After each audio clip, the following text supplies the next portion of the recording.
Hey, welcome back to the channel. It's Mike from Fantasy Wargaming here, and today's topic is all about spellcasting in a Magic Domination meta. And what I mean by that is, in a meta game where statistically a significant number of people are bringing a mega caster, and what I mean by that is spellcasters with substantial bonuses to cast or unbind. When there's a significant number of these mega casters, is it even worth it to include wizards in our list? Should we? I mean, the logical conclusion is you probably shouldn't, right? But obviously the actual reality is a little bit more complex than that. So let's set the scene. The number of mega casters has started to trend upwards again. We went away from mega casters for a while, but they're back with somewhat of a vengeance as lists have adapted to the new metagame. And contributing to that is that new revamped endless spells are encouraging more wizards to come to war, as they enable some powerful effects that otherwise armies simply don't have. And it's interesting what the tension gets created between the two, because you have a draw for people to bring endless spells and thereby wizards, but bringing them into the metagame when the mega casters are also on the surge upwards is, well, they become gatekeepers.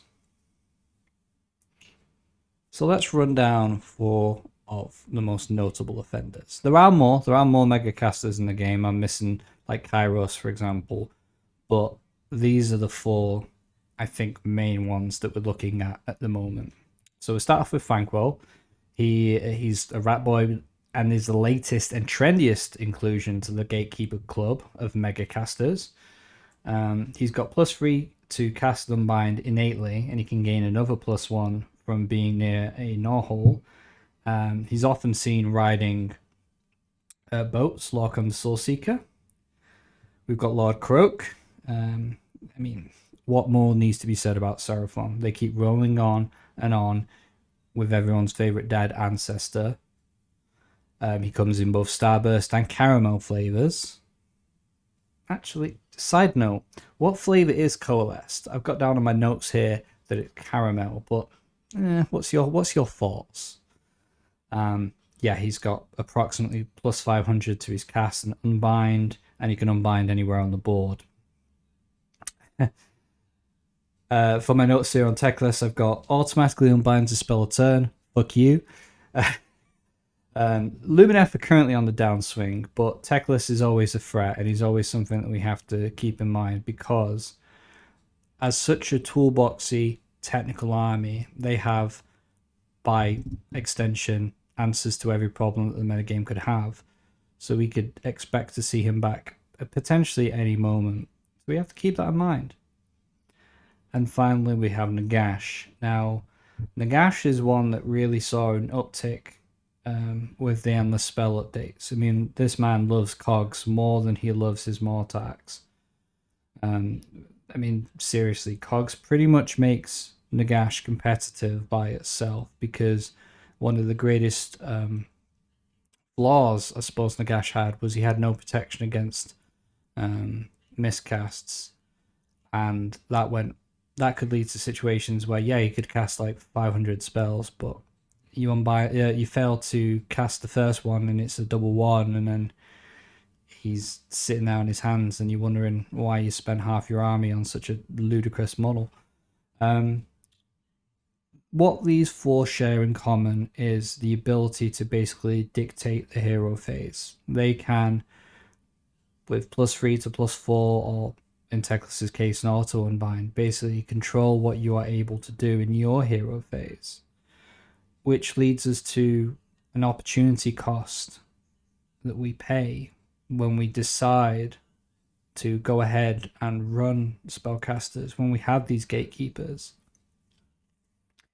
So as a general rule, if your spellcasting is oh god, I got a typo here, a value added proposition, i.e. it's a good unit that just happens to be a wizard, crack on, you're fine, keep doing what you're doing. So to use examples like Marathi, you don't need Marathi to cast a single spell for her to be valuable. Lumineth Sentinels, a hero that you've given the arcane tome to, that sort of thing. Basically, if it's a nice to have but not a necessity for the unit to be seen as worth it, the presence of megacasters and these gatekeepers doesn't necessarily concern you. If the unit's value is largely tied to its spells getting cast at least 2 times a game, and it lacks any spellcasting bonuses, you may need to reevaluate. You may need to face the reality that that spellcaster may be dead weight in critical matchups. And you will have played games like this, I certainly have, where you deploy a hero against one of these guys, and he does nothing the entire game. And some of these heroes who are wizards, they've got other things that, you know, they bring to the table. But it creates an awkward tension on the rest of your army because they have to pull up the slack. And I've dubbed it the Gobspite Problem. And this is just an example that, and I'm using this myself because it's something that I know personally from Big War, is he's great at dunking on other lackluster spellcasters. He's got a great spell lore that he knows all the spells for. And he does bring some tactical value outside of simply spellcasting, thanks to the rerollable redeploy for Cruel Boys units, or the Monstrous Rampage, or the Mortal Wound output that he can give out. However, he is somewhat of an overpriced turkey in critical matchups when put up against these magic dominant spellcasters. He feels crap when he's playing honest. He's a mediocre combat character with a gigantic base, and because he's on a 5-up, 6-up, he can get lifted very easily. And you compare it to something like the Word God Prophet, where it could happily go the entire game without casting a single spell, and you start to see what I mean about the dichotomy, the split between a unit that gets better if it gets its spell casting off, and a unit that needs to get its spells off in order to be seen as worth it. Now, we've talked about the gatekeepers, we've talked about how they've been up on the rise and how that influences what we're doing, whether we choose to use a hero or not. But we should also probably just address the endless spell side of things and the large adult son that's in the room. So, for those of you not in the know, Purple Son of Shyish is currently dominating the metagame, certainly dominating the amount of lists that include it. So I wanted to quickly summarize what the endless spell does and how it influences the metagame in practice. And to be clear here, yes, the Purple Sun is amazing. Casting value 8, and what that means in practice is if you don't have any bonuses to cast, you're only going to cast it 42% of the time, and your opponent is still going to get an opportunity to unbind it. So bear that in mind. That gets better if you've got Master Magic, of course. But many armies, they're boxed out of Master Magic, and even if you do take Master Magic, consider that these gatekeepers can still just unbind it anyway. As for its effects, -1 to armor save for units within 6 inches. Much like Oprah giving out Ren to everybody. And 1/6 chance, so basically on a roll of a 1, it will instantly kill a model from any units within 3 inches of the Purple Sun, and it's rolled on a per unit basis. And this is very good against single model units for understandable reasons. Great against Maw Crushers. There's Positive Victim, Darren Watson on Twitter has been collecting tales from the Mortal Realms about all of these big high value units that get sucked up into the sun. And it's sexy, it's appealing, and people want to be part of that. And yes, it's an amazing endless spell, but is it sunk cost fallacy if you're including it for 70 points on top of the wizard to cast it, when you're specifically bringing the wizard in the first place to try and cast this endless spell, or he doesn't have a bonus, and you're basically looking at this combo? You've got a foot wizard with 6 wounds, Master Magic, 1 cast wizard. trying to throw out Purple Sun in a world where Banquo is at the top tables, in a world where you know, you could see a Lord of Change, you could see Teclis, you could see Lord Croak, you could see a Stairmaster. And yes, that was intentional, Stairmaster. Have you seen that temple?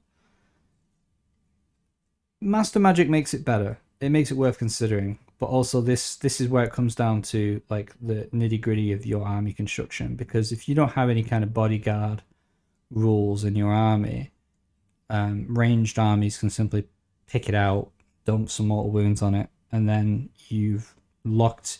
They've not just scored the points for killing your unit, they've also scored the points for the Purple Sun effectively, because if you say that an average wizard is 120 points, that's nearly a tenth of your army right there. You'll keep that in mind. Food for thought. So what the hell do we do with all these crappy wizards in our army? And the good news is, you know, the metagame is constantly evolving. What it is now will not be forever.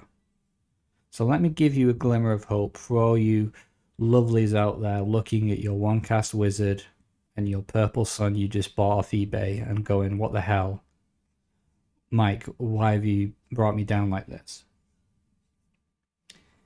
If armies like Nighthaunt and Nurgle prey upon Seraphon, pushing them further and further to the fringes of the metagame, and if we see Skaven start to favour builds without Thanquol in them, let's say they decide that they want to lean more heavily into Pestilence, or they like the idea of triple Vermin Lord, and at some point something has to give in the points department. It's open season at that point, because Teclis isn't, you know, he's not a significant portion of the metagame, and Nagash is, let's face it, he's much better with Cogs, but he is still a fragile 50% of your army, and if the shooting meta ever upticks a little bit, Teclis is just straight up gone, he's out of here.